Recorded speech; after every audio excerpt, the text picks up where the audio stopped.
पेश है एक शानदार कहानी जिसे लिखा है मोहम्मद अरशद खान जी ने, जिनकी लिखी कहानी समानता आपको पहले भी सुनाई थी। तो आइए सुनते हैं उनकी लिखी एक प्यारी कहानी उफ़ कितना मुश्किल है। तो ये कहानी है एक छोटी सी गुड़िया की, सायरा। सायरा बहुत खुश है। आज उसके स्कूल में वार्षिकोत्सव है। वह नाटक में हिस्सा ले रही है। नाटक में वो भारत माता बनेगी। कादरी सर हफ्तों से अभ्यास करा रहे हैं। वैसे तो वे उर्दू के टीचर हैं, पर नाटक में उनकी खास दिलचस्पी है, इसलिए माथुर मैम ने उन्हें ही नाटक की जिम्मेदारी सौंपी है।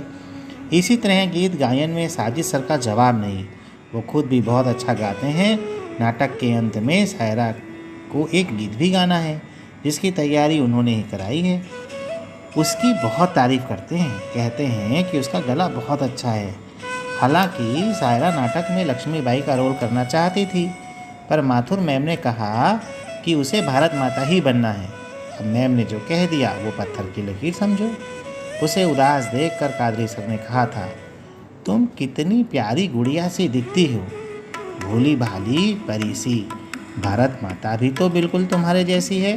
इस रोल में तुम बहुत अच्छी दिखोगी बेटा। बस वो पूरे मन से तैयार हो गई। सायरा जल्दी जल्दी तैयार हुई। उसने अम्मी अब्बू को सलाम किया और साइकिल उठाकर चल दी।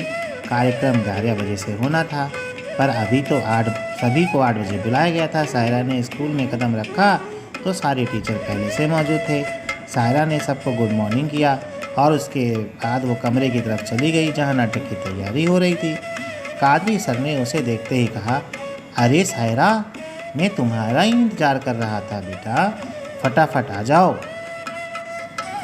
तैयारी में बहुत वक्त लगेगा। मेकअप की जिम्मेदारी सीमा मैम की थी।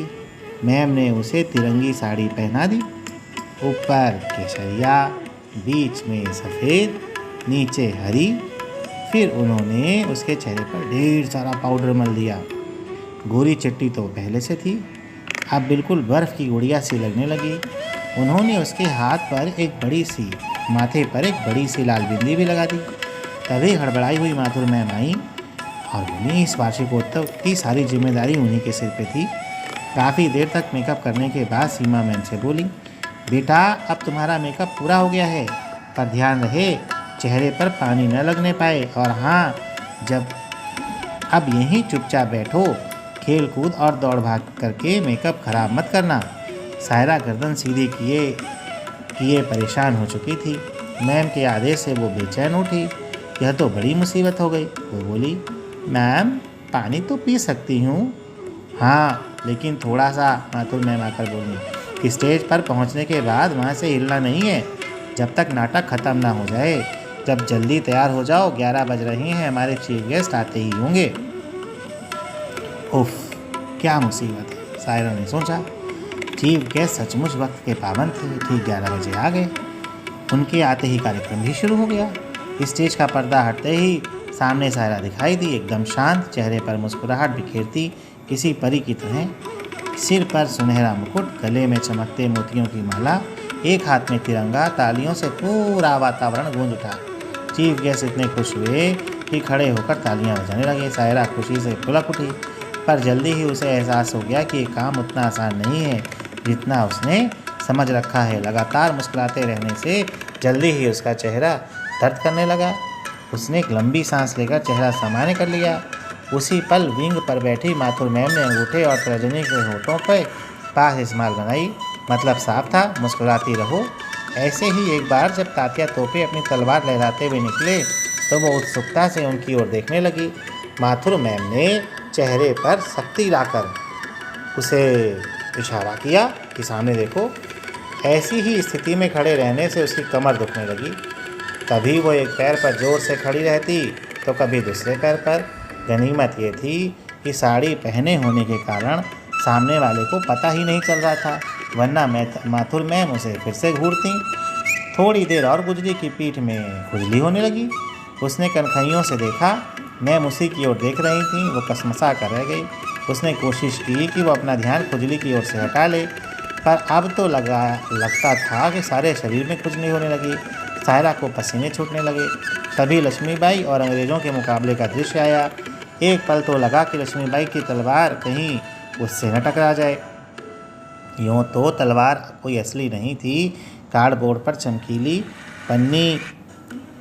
पन्नी से बनाई गई थी, चिपका कर बनाई गई थी। पर चोट लगने का डर तो था ही ना।